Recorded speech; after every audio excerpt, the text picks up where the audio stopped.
Udgangspunktet for hver Weidemann dannes af de stålkonstruktionsdele, der leveres som råemner.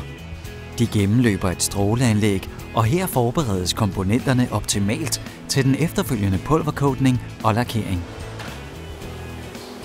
Efter cirka et minut er ståleemnet renset og danner således grundlaget for kvaliteten i de næste arbejdsgange.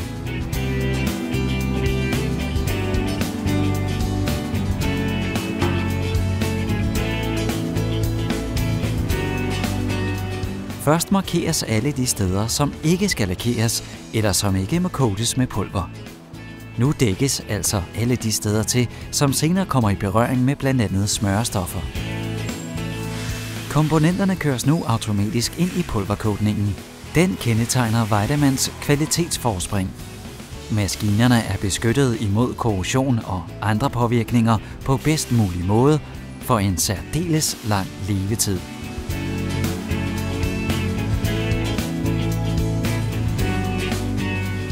I brændeovnen brændes pulveret efterfølgende ind ved 180 grader i ca. 45-90 minutter, alt efter materialets tykkelse. Indebrændingen kræver meget høje temperaturer, derfor kan ikke alle dele coates på denne måde. Af denne grund lakeres ca. 20% af komponenterne med vådlakering.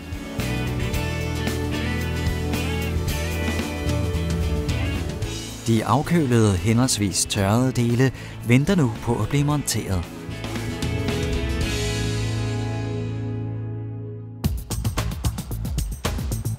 I montagen løber transportvogne på skinner. På disse lægges først akserne, for så at kunne montere den forreste og den bagerste del af vognen. De to dele bliver nu forbundet, og herefter anbringes hjulophængningen, henholdsvis teleskoparmen, hydraulikcylinderne og hjulene.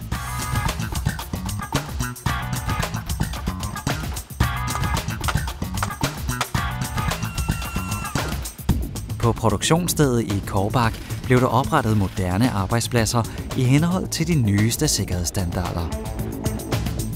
Forskellige hjælpekonstruktioner giver mulighed for ergonomisk arbejde med kun ringe belastninger.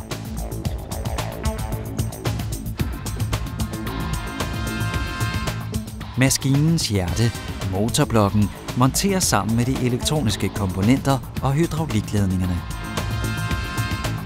Med anbringelse af førerkabinen bliver maskinen komplet.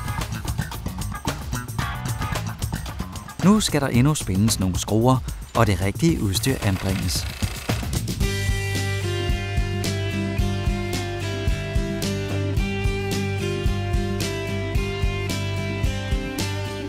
Afsluttende arbejde og visuel kontrol. Montagelinjerne danner et præcist afstandssystem af arbejdsskridt, som griber ind i hinanden.